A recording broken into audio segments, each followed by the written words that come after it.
ইয়ার Australia 2টি, মায়ানমারের একটিও নেই।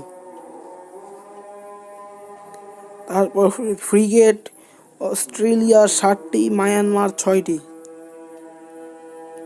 তারপর করভেট অস্ট্রেলিয়ার একটিও নেই, মায়ানমারের 3টি আছে।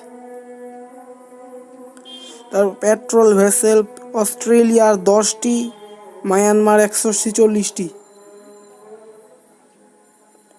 তারপরে হচ্ছে মাইন ওয়েলফেয়ার অস্ট্রেলিয়ার কাছে আছে 3টি, মায়ানমারের কাছে 2টি। সবাইকে ধন্যবাদ।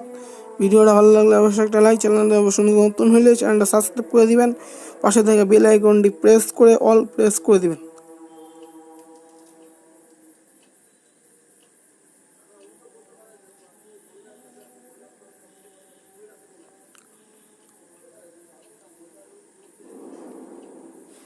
সবাইকে ধন্যবাদ।